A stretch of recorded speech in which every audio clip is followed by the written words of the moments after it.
Om. Om.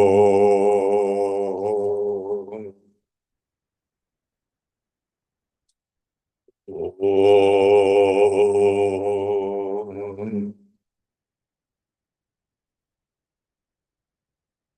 Gurur Brahma, Gurur Vishnu, Gurur Devo Maheshwaraha, Gurureva Param Brahma, Tasmai Shri Gurave Namah.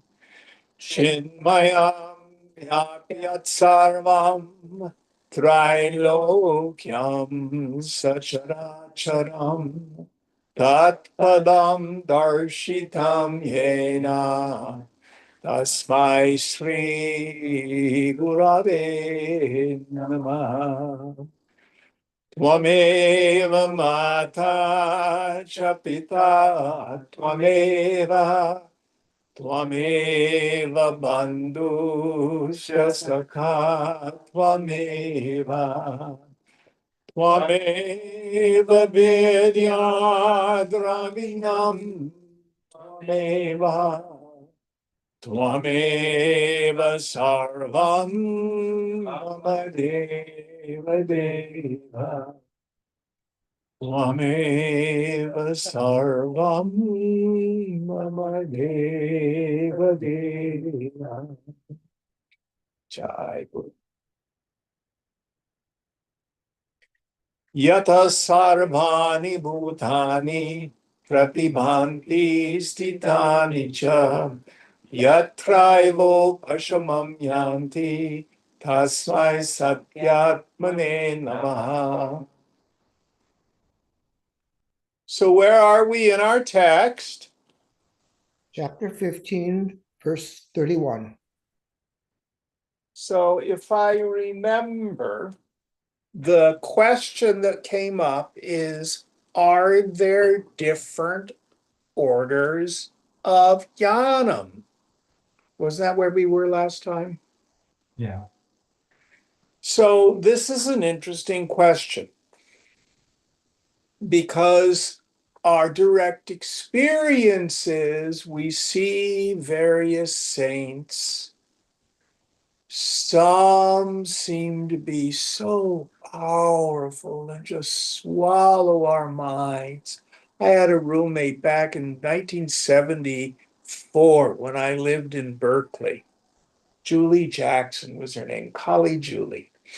And she had gone to the Mahakumbha Mela. And she had the darshan of Ananda Mahima. And she said, you just got 20 feet away. And your mind was just gone. She sobbed and sobbed and sobbed. Just being 20 feet away from this woman. And you know, all the wonderful stories about Ramana Maharshi. And yet we find other jnanis and they seem like ordinary people. They may be able to do drishtipat, do eye-to-eye meditation and tune us up. But is their knowledge of the self different? And if there is a difference, why? Was it this class we read spiritual teachings of? Yeah. So you had Ramana Maharshi's. That was in Ashtavakra Gita. And we can reread it because it's one of the most important things I've heard Bhagawan say. But let's get into our scripture today and see what it says. Verse 31. Was it? I have to ask him. Yes, verse 31, that's correct. Agacchato yatha kamam pratibhasan punah punah achinnat manasa shura khange nevarane ripun. That brave one cuts off with his mind again and again the appearances or perceptions that were coming at will as he would cut off enemies with a sword in battle. Yes, so this is what we are to do. You need to have incredible earnestness, a commitment.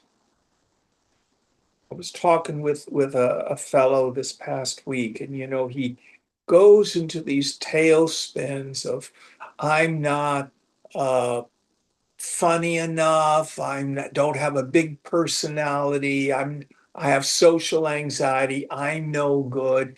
And he wants to feel okay about his little self. And we've worked on that's not true, that's not really who you are.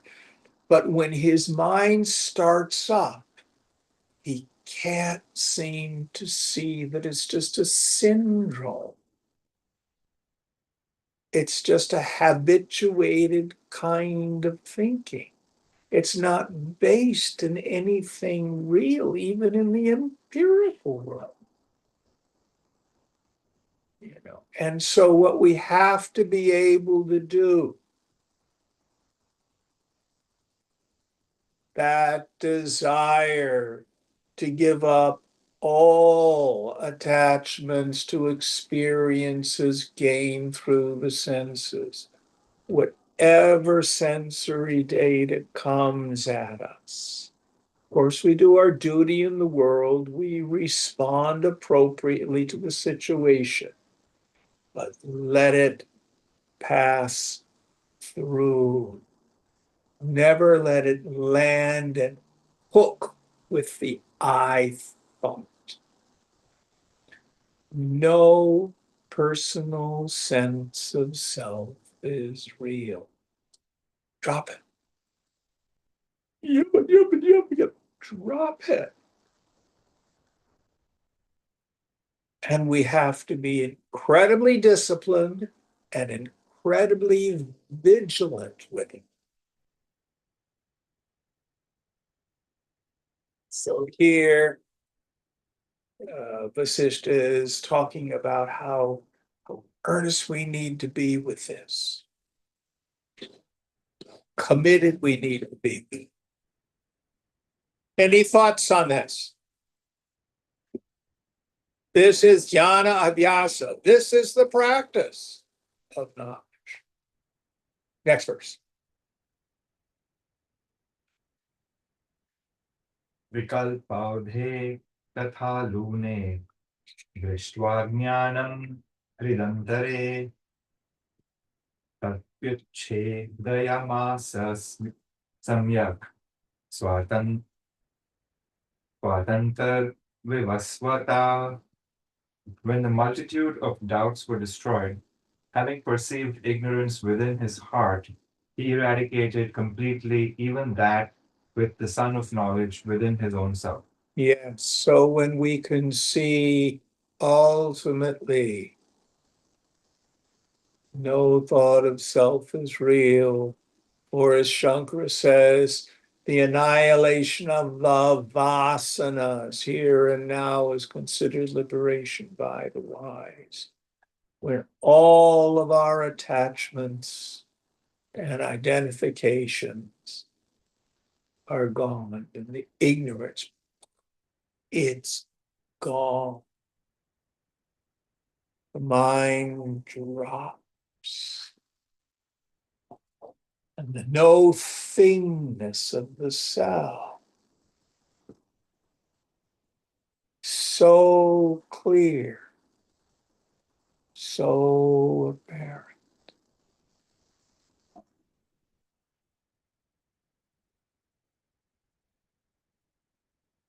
Now, this is absolutely self-validating. If you have doubts whether or not you know your essential nature, keep doing tapas. It is self-validating. You either know who you are or you don't, and you know it by your own direct experience, or you don't. And we go back again to the four pramanas. Pramana means an authority and a means of knowledge. Our first authority, What do the scriptures say about yourself? Shruti, what are the teachings of the great saints and sages and avatars through the ages? What do they say? Your own direct reasoning, and finally your own direct experience. If they all line up, you can trust it.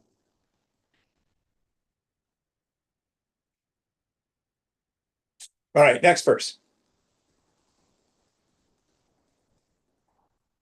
Kate tamasi cha jnane tejapunjam dadarsh sah tejasyapi tato lune nidram prapya lulavatam. When the darkness of ignorance was gone, he saw a mass of luster. When even this luster was cut off, having obtained sleep, he again annihilated that sleep. So here, I've forgotten which story we're in. Uddalaka. Udalika. Okay, so here he's sees light, he sees luster, that's not it. Then he sees sleep or darkness, that's not it. If it has a beginning and an end, if it's subject to change, and most importantly, if it's knowable, that is not it. Going on. I was absolutely thinking of the wrong story at the beginning of class tonight. That's what you get by teaching 5 classes. Wait. For however many years. Nitrayam cha nirastayam shunya sanvit samudhyayao shunya sanvidi nashtayam mudham tasya bhavat manah. When sleep was cast away, there arose void consciousness. When void consciousness was lost, his mind became confounded. Okay, so the void, there's nothing there. And now he lets go of that, and then he's confounded. He's confused. He has a doubt.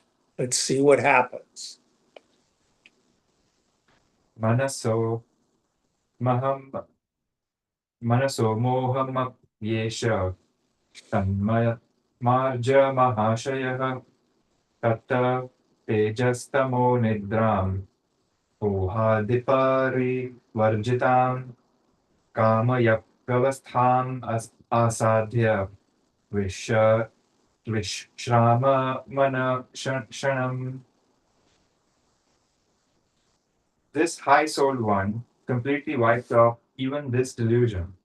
Then, having reached a certain state, deprived of the lustre, darkness, sleep, delusion, and the like, the mind took rest for a moment. So what his mind does is stop all struggle,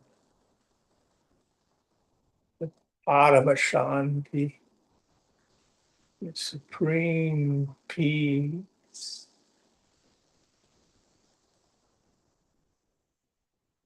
And notice it says for a moment. Swamiji used to say depth of meditation is more important than length. Now, why do I tend to say, well, you should meditate at least 20 minutes?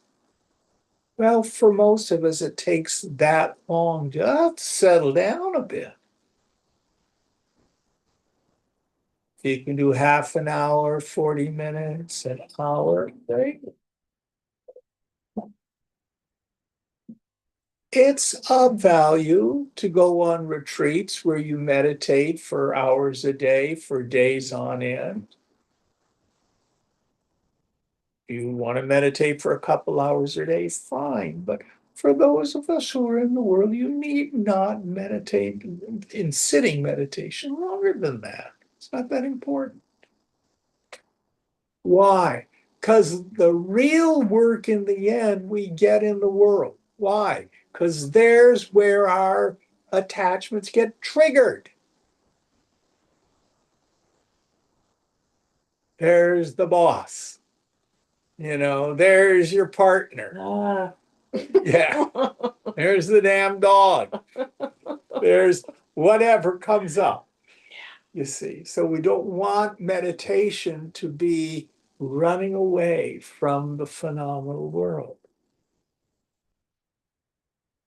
And your karma is perfect. The absolute perfect experiences will come to us where we get to do Vairagya. There it is. Any thoughts on this? Now, this is just a generality. If you're intuitively led to meditate longer because of the intensity of your sadhana, go for it. I certainly did. Going on.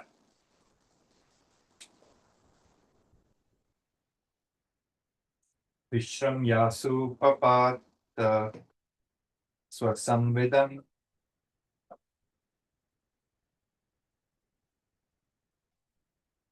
Vishwam yasu papata samvidam Vishwarupiణीं चिरानुसन्धा नवशात् स्वाद्नाच्च संविदः मन चिन्मयताम् आगात् हेम नूपुरतामिव.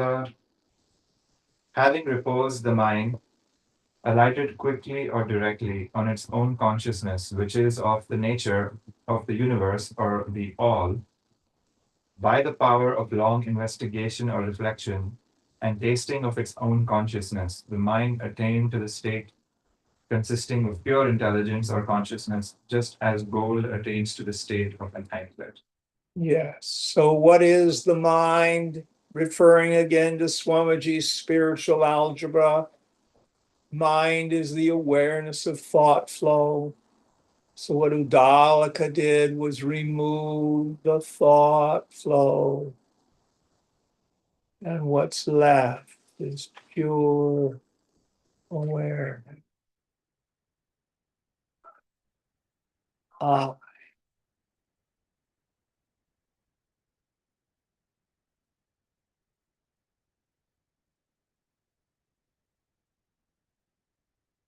and it's not so much that we have to stop the flow of thought. It's more about get back, get beyond. It's kind of like, when you're talking with someone and you're in an earnest conversation, you're paying attention to them, and out of the corner of your eye, you see people walk down the sidewalk behind them. You know they're there, but that's not where your attention is. That's how you want to just let the thoughts go. Next verse.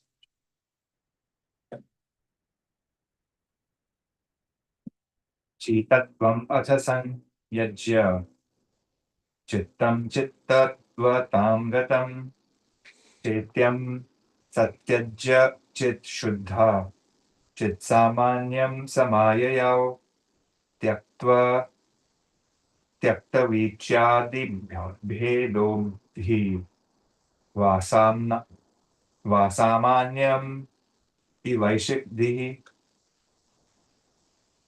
Then, having given up the nature of the mind as a thinking instrument, the mind went to the state of the conscious principle.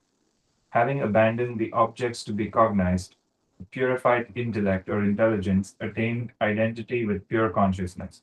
Just as the ocean, which has abandoned modification such as waves, has identity with water, it was the one intellect that attained identity with pure consciousness. So this is a description of Nirvikalpa Samadhi. Manonasha, the destruction of the mind. When all faulty ceases, but you're not unconscious.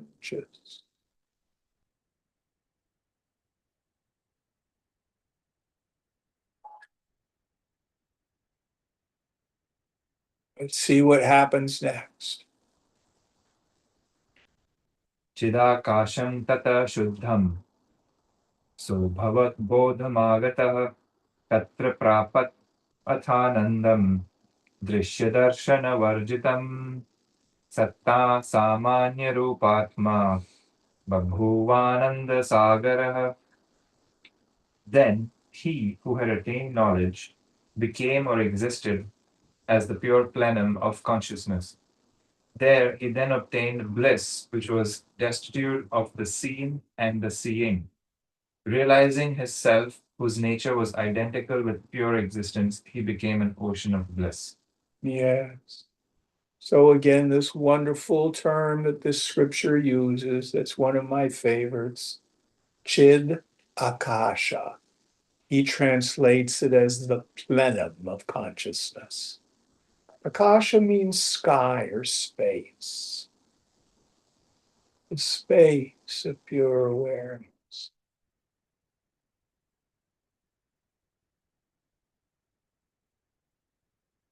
And when the mind can rest,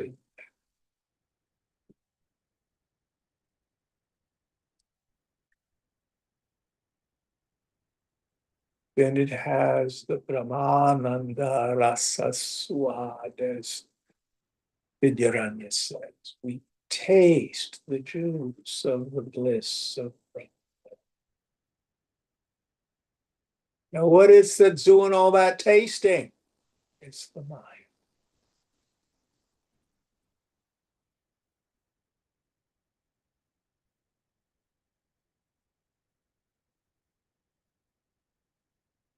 Hanuman embracing Lord Rama. The mind lost the embrace of the self. Where the mind becomes the nature of the self.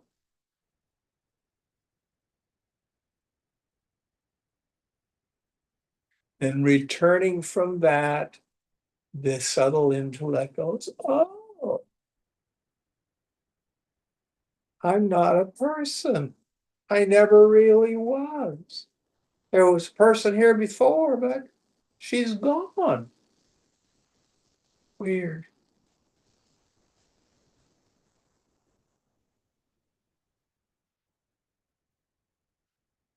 Only Brahman.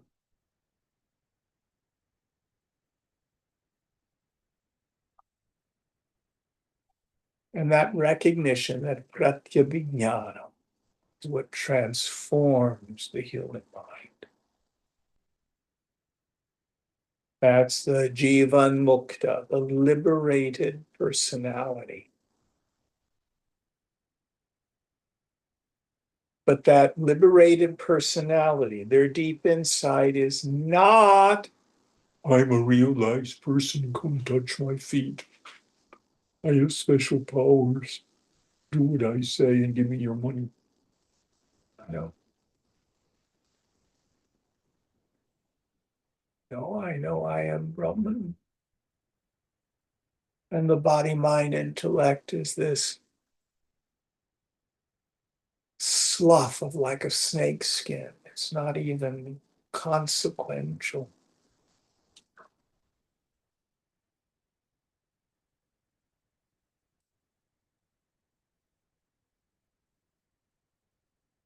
Next one.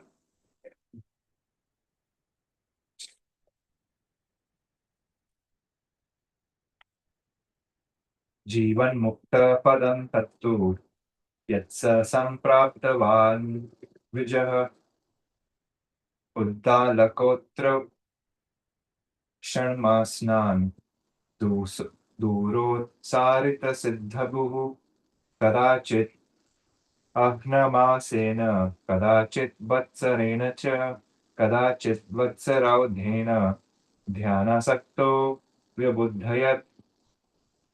That indeed was the stage of liberation while living, which that Brahmana reached.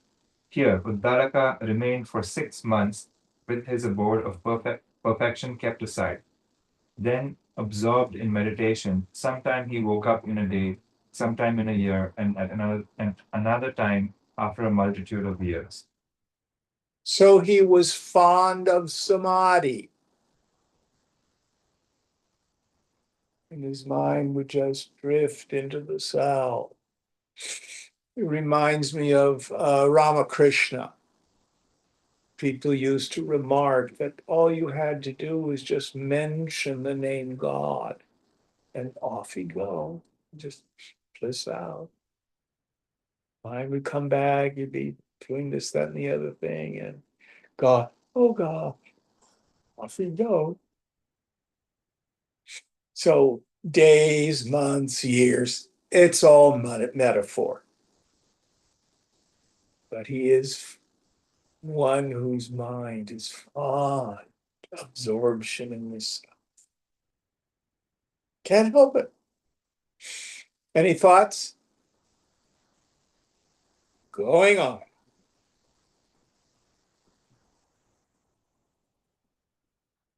चित्तद्वैक धनाभ्यासात् महाचित्वम् उपेत्य स चित्सामान्य चिराभ्यासात् सत्ता सामान्य मायया.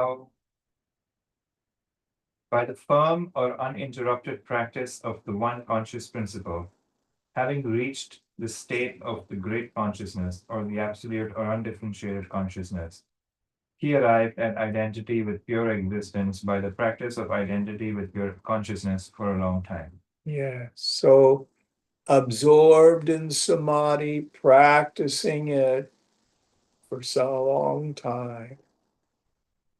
No inside, no outside. Not a person anymore. Aham Brahmasmi, I am Brahma.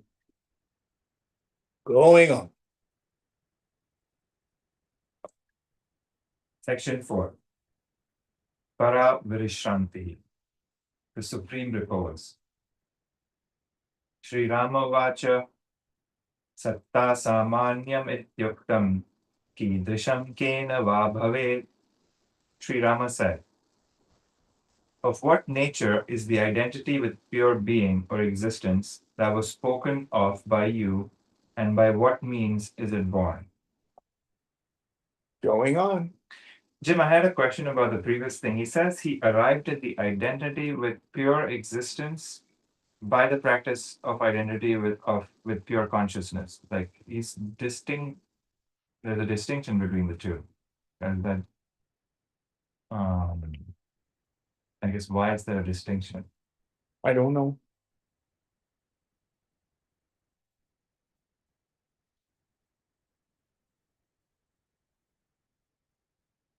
Should I go on?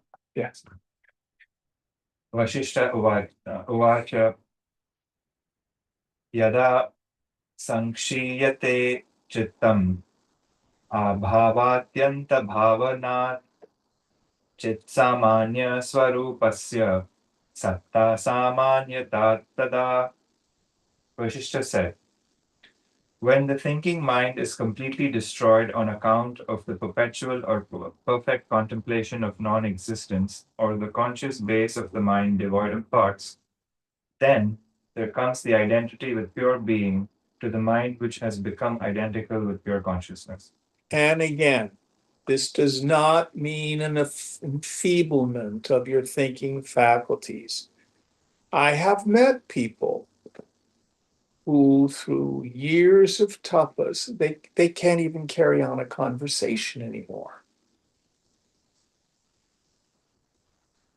But that's not what the scripture is necessarily talking about.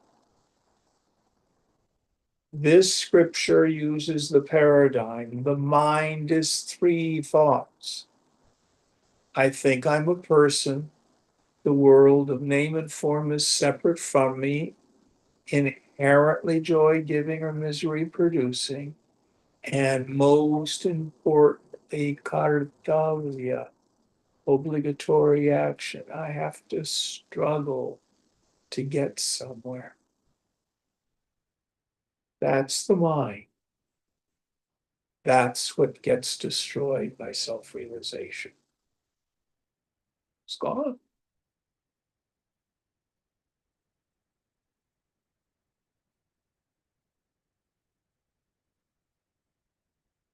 Next verse.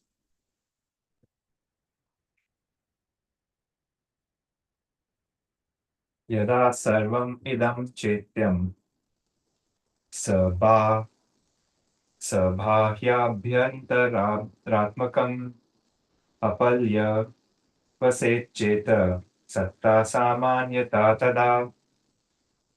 When the thinking mind could exist, having disowned all this to be cognized, made up of the external and internal world, then there is the state of identity with pure being. Yes, so by disowned, understanding the fundamental unreality of everything perceived, gross and subtle. All of the names and forms come about like a dream. My thoughts and feelings are not inherently real, they're just imagination. I can't think a real thought. No personal sense of self is real. By giving all that up. Next one.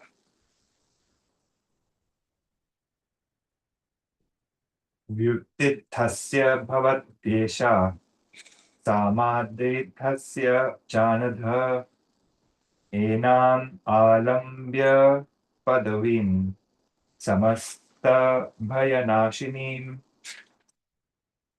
उद्दालको वसद्लोके यावच्छिद्दं यथा सुखम्.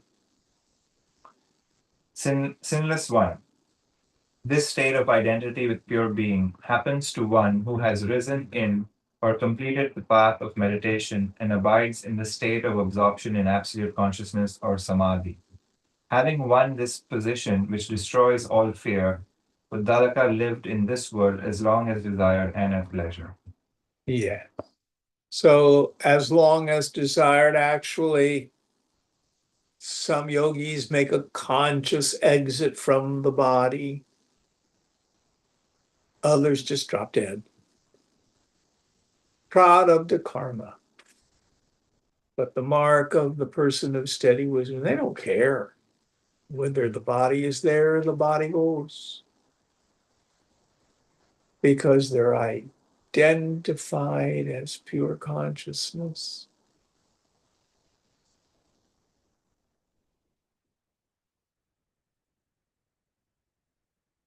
Take it easy.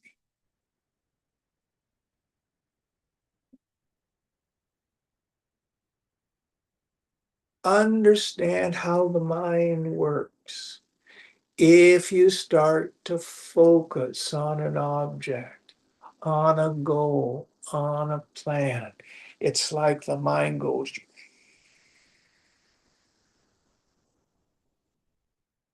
And the larger vision of the infinite recedes, and the goal, the object, the plan seems more and more concrete, more solid, more real.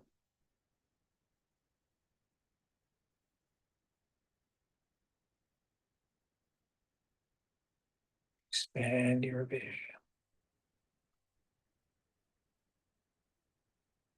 What's the context for it all? Give up worry, concern, belief in the phenomenal world.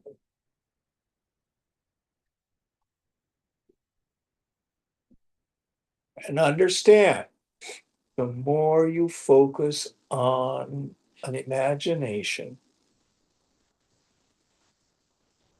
it's more solid it becomes. I love what Tejo Mayananda used to say. You know how to get rid of your worries? Quit worrying.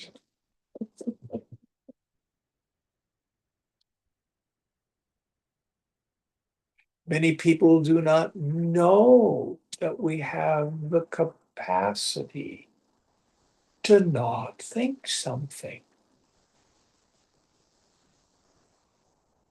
Or we have the capacity not to act on a desire. They're not a compulsion for the yogi.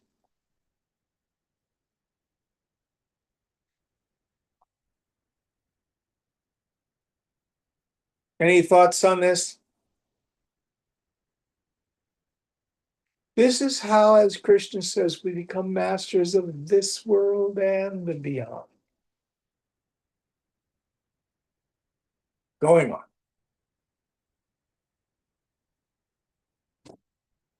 Crash. अथ कालेन महता बुद्धि तस्य बभूवः विदेह मुक्त तिष्ठामि deham tyakveti nishkala. Then, after a long time, the firm intention arose in him thus: having abandoned the body, I shall be liberated without the body. Yes. So the thought arose, it's time to give up the body.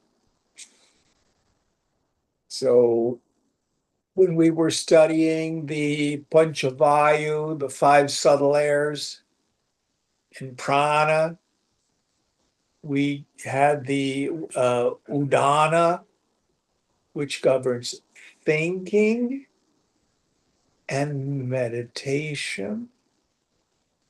And it's the eject button at the time of death.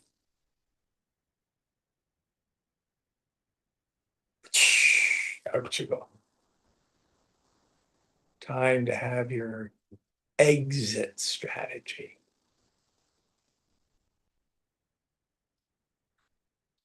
But meditation is practicing dying.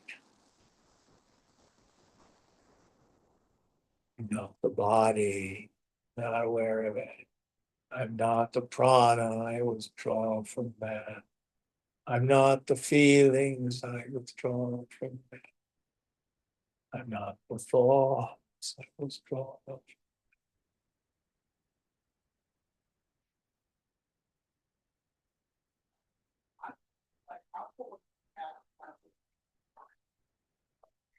What else is death? But that. So he exercises his escape clause, and out he goes. Next verse. Tata padmasana sina chadhon milita lochanah sanyamya guda sanrodhat dvarani navachetasa sanruddha pranapavana bhavitasvat bhavitasvatma chiddhanah angachitta sanvidbhasad chittasamanyam upadade. Then, seated in the yogic pose of Padmasana, with his eyes half opened, having controlled the 9 openings of sense through the complete binding of the anal aperture, with the movement of the vital airs stopped, and with deep consciousness constituting his own self, meditated upon, he acquired identity with pure consciousness by the practice of delving into the consciousness at the base of divisions or portions of thought. Yes. So again, referring to the Raja Yoga tradition, he's doing these bandhas where he stops the flow of the prana altogether. Gathers it. Going on. Tadhyasad avapanta ananda spanda muktanam tada swadanato lina chitsamanya dashakramam Vishwambharam Anantatma Satta Samanyam Ayayav. Consequent on that practice, he obtained in himself the greatest throb of bliss.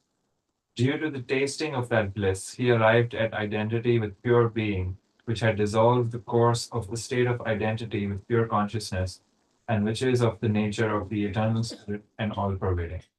So I love the language, the throb of this. Was it spanda? Yeah. Yeah. So again, through poetry, describing these deepest states. Let's see what happens next. It's a nice word. It's Ananda Spanda Uttamam. The ultimate uttamam. Yeah, the greatest throb of bliss. Yeah. But spanda, by its very nature, implies a movement, means a vibration, doesn't it? And Yeah. Throb. Going on. Tastha Samasha Ma Bhoga Param Vrishranti Magatava Upashanta Shanai Esha Swapade Vimalatmani Sarvopadi Vinirmukto Brahmarupo Babhuvasa. He remained entirely as the expanse or fullness of calm, having attained supreme repose. Slowly, this Uddalaka, calmed in his own abode, which is the pure self, became of the nature of Brahman or the Supreme Spirit, freed from all attributes or limitations like time, space, etc. So complete identity with the self. Did his body drop off? I do not know, but it could have. Let's see what happens. इति श्री वशिष्ठ संग्रहे उद्दालकलोकपाख्यानं नाम पंचदशक सर्गः. Thus ends the 15th chapter titled The Story of Uddalaka. Yeah.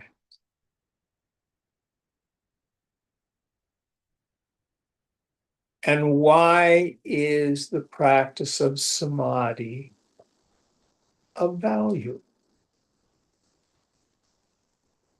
Because of the ruthless rule of the mind. The ruthless rule of the mind is it will return to the experience that's given it the greatest joy. Thank God, God is the most beloved, or we'd all be screwed. So there is a state where a person has lost the savor of the world. Everything tastes like ashes. But they don't have this throb of the bliss of the self.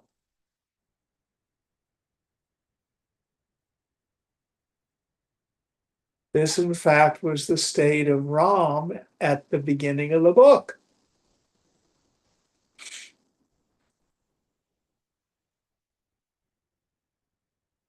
Now, many yogis who do not know that this Brahmananda Rasa Swad, this Atmaramana. What was the one he used again? It was Ananda Spanda Uttamam. Ananda Spanda Uttamam. I love it. I got to remember that one. We'll become fallen yogis. Doesn't matter, the world's an illusion, doesn't matter what I do. So you see people become drunks and drug addicts.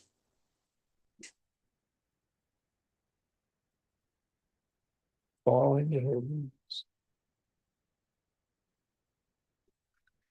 And along the way, if your renunciation is very intense and your revelry in the self is shallow, and you get really depressed and grievy, enjoy the world a little bit. But keep on keeping on.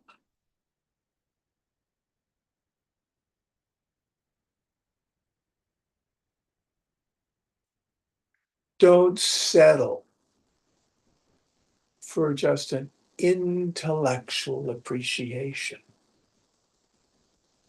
of the Vedanta.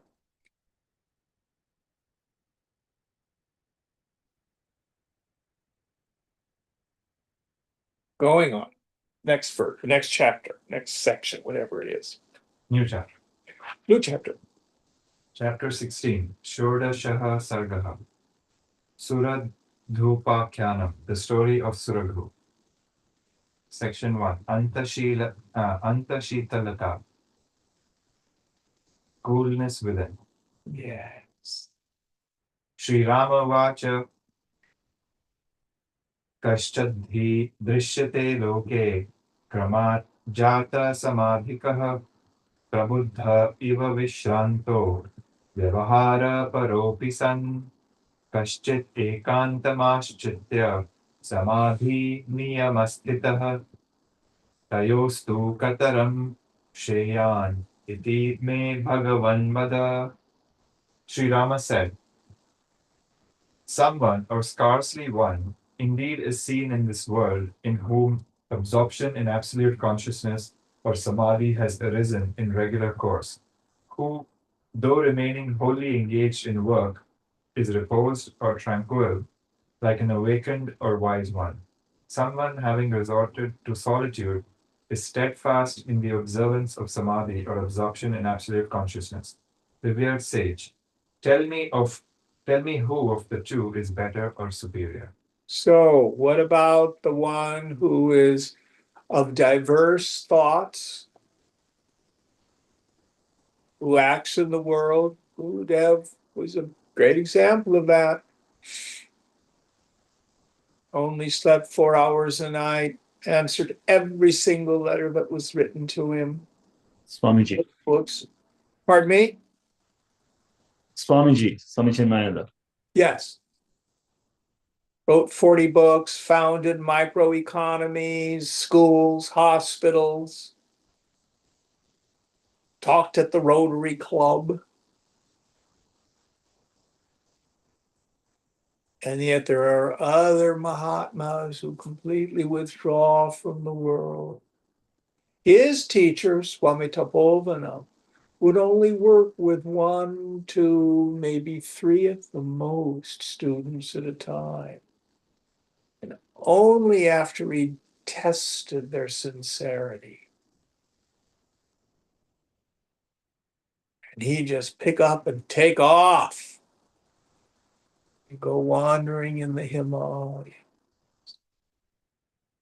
Lost in the bliss of the self and the solitude of the nature.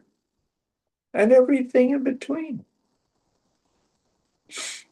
So here Ram says, which is the better? The one who spends their time deep in samadhi, or the one who acts in the world? Let's see what they say. Vasishtha Vacha Imam Gunasamaharam Anatmatvena Pashyatah Anta Shitalata Yasau Samadhi Iti Kathyate.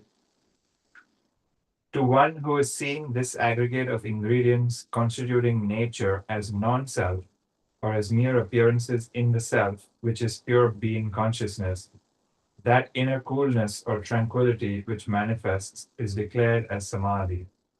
Yes. So I like to say, though the front part of the mind is engaged in the world, the back part of the mind, Shitala, cool, Shunyata, empty.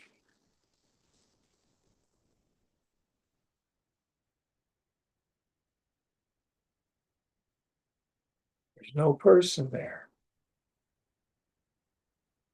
And if you hang with a person, a Jivan Mukta, you will see they don't react to the world in the way ordinary people do.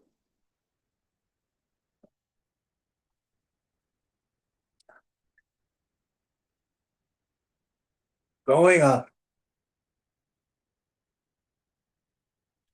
Drishyai mama na sambandha इति निश्चित्य शीतलः व्यवहारस्थितः कश्चित् कश्चित् ध्यानव्यवस्थितः द्वावेताौ सुखिनौ राम यद्यन्तपरिशीतलौ द्वावेताौ सुखमौ नूनम् असन्देहपदं गतौ. There is no connection for me with visible objects. Thus, having concluded and remaining cool or tranquil, someone is established in work. Someone else is settled in meditation. Rama, both these are happy if they are very cool or tranquil within. Certainly, both these are perfectly equal and have arrived at the abode where there is no doubt. So the operative point is they're cool, they're at peace, there's repose. If the prarabdha karma of the body is it acts in the world, that's what it does. If the prarabdha karma of that particular equipment is they sit in meditation, that's what they do, or some combination. But what is the mark of the person of steady wisdom? And again, this is not for us to check out other people. This is for our own practice. Do you know who you are? Have you given up your concern for this world? If you act in the world, do you do it like an actor in a play, fulfilling your role in Ishwara's drama?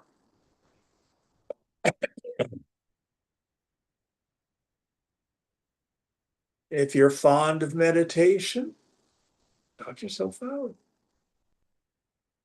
If you want to sing the Lord's praises, go for it. If you want to teach the scriptures, it's great.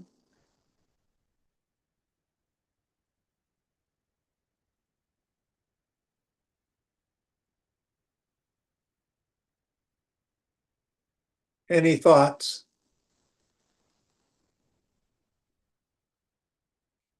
Next one.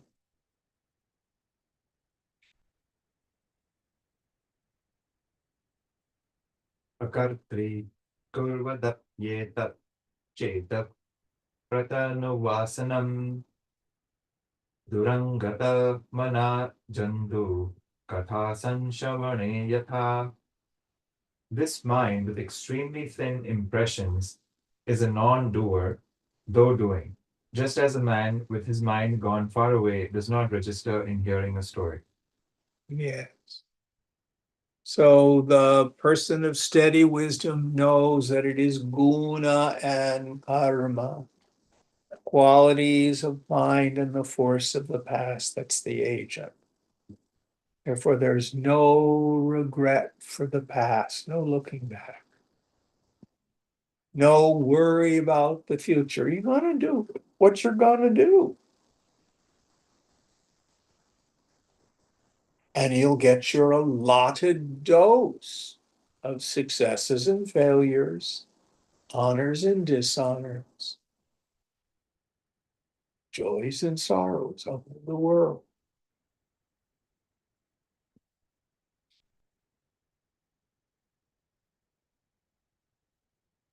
And everything in the world is reduced to what I like to call trinkets and baubles.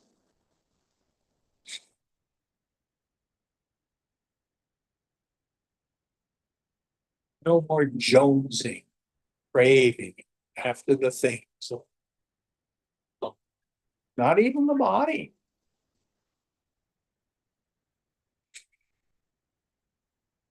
Next one.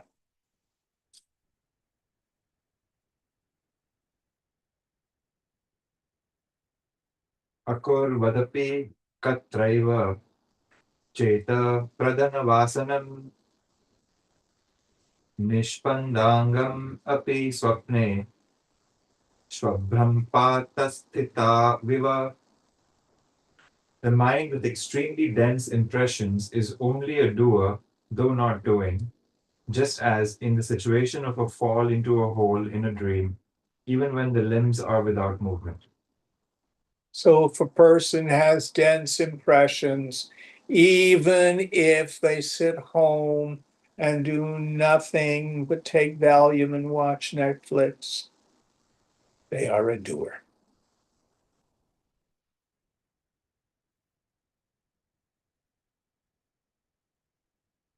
Any thoughts on this?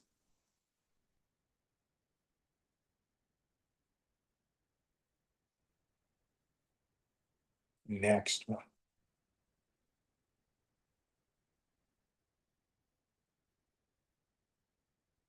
Yastvatmara kurvan karmendriyai kriyaha न वशो हर्षशोकाभ्याम स samahita uchyate. He is called composed or calm, who delights in the self within, and performing works with the organs of action is not subject to or influenced by joy and sorrow. Yes. So whether the situation is conducive or non-conducive, they are not agitated by it. They're not disturbed by the opinions of other people, positive or negative.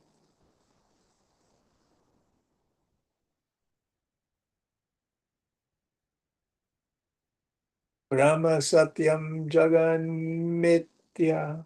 Brahman alone is real. The phenomenal world is illusory. Sarvam Kalvidam Brahma. All this apparently is just the Lord. That's all it is. Next verse.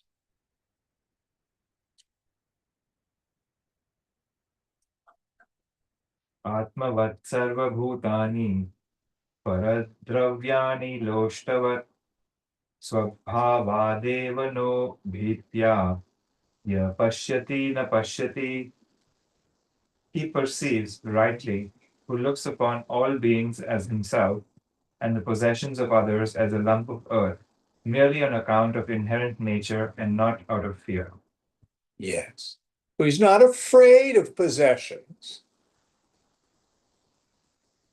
but all of it is just stuff. Whether it be gold or jewels or plastic pop beads. It's all the same.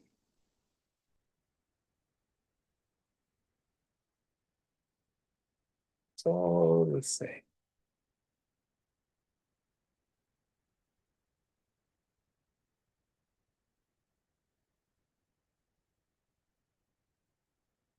Everything is mine to use, nothing is mine to own.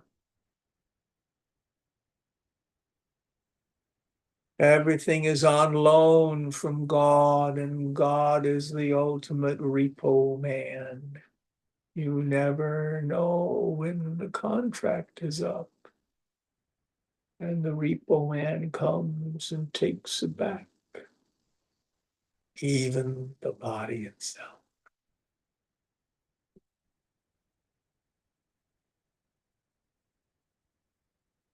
Enjoy.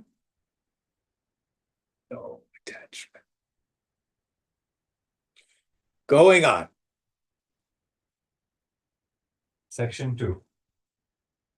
Mandavyopadesha, the teaching of Mandavya.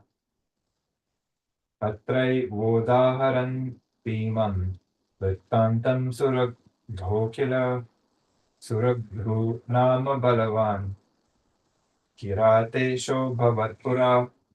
In this very matter, they narrate this story as they say of Surabhu. In former times, there was a powerful king of the Kiratas, a hunting tribe by name Suraghu. Going on.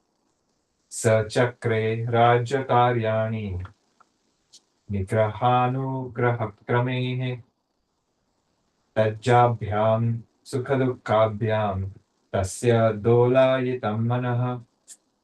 He performed the duties of the administration of the kingdom by methods of punishments and rewards.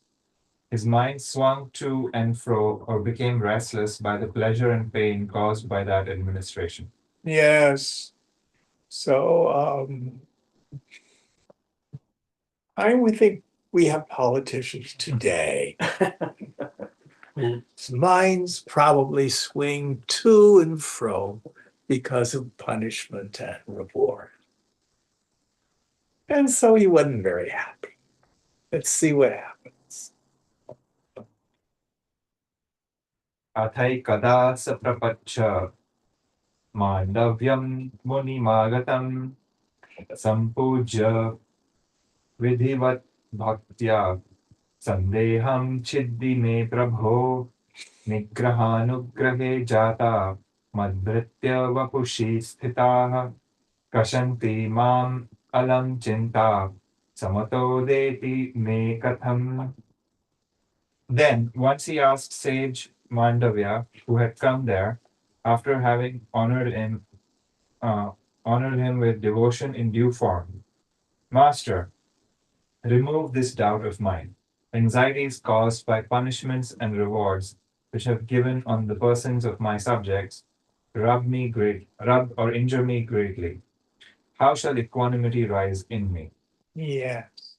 So his mind gets agitated because he thinks over the past, how noble he was when he rewarded people, and they're not being nice back enough.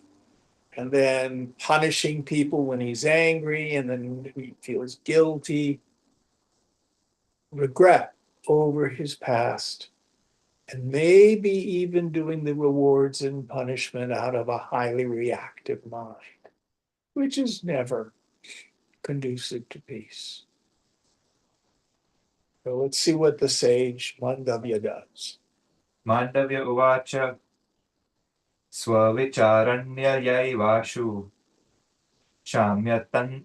शाम्यत्यन्तर मनोज्वरः कोऽहं कथम् इदं किं वा कथं मरणजन्मनि विचार्यैवं परिज्ञात स्वभावस्य सत तव मनः स्वरूपमृत्सृज्य क्षम एष्यति विज्वरम्.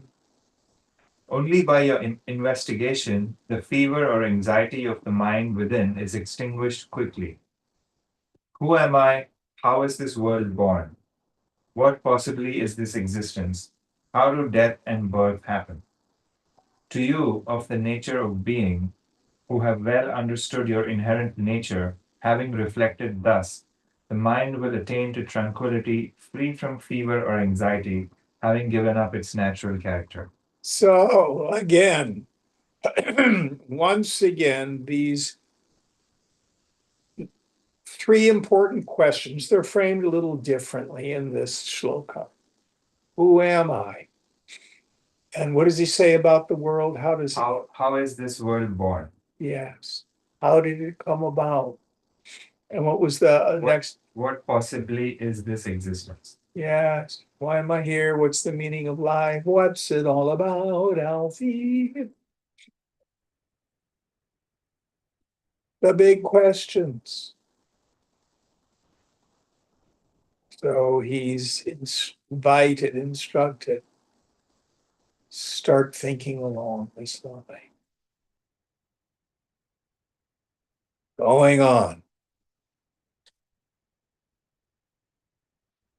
यावत् सर्वं न संयक्तं तावतात्मा न लभ्यते आत्मावलोकनार्थं हि तस्मात् सर्वं परित्यजेत्. So long as everything is not completely renounced, the self is not obtained or perceived. Therefore, for the sake of perceiving or realizing the self alone, let one give up everything. There it is. And that doesn't mean getting rid of the phenomenal objects. We can't. We have to get rid of the attachment, the concern, the raga and the dvesha.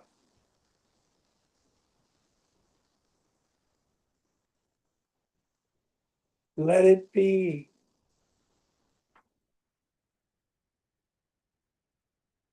This is the price tag. Why? The problem is superimposition. There's the rope on the ground and I superimpose the snake.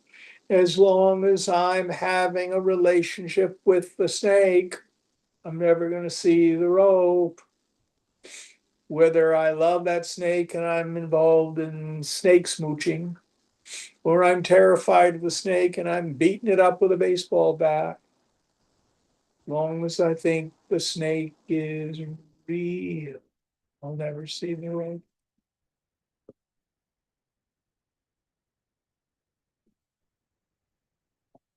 This is why I like to say self-realization is not difficult, but it's very rare. And the reason it's rare, nobody wants it. You can't hang on to the snake and then see the rope. It's like the alcoholic addict who comes to the sponsor and says, my life is a shit show. I'm unhappy and everything's falling apart. And the sponsor says, well, first step, put the plug in the jug and quit taking those funny pills. Yeah, well, I don't want to do that. I just want all the consequences to disappear. Yeah, but that's what's causing the consequences. No, no, no, no. If you had my life, you'd drink too. I'm so anxious. I'm so lonely. Give me a drink, give me a pill. You and I can say, that's crazy. But we do the same thing. We do the same thing.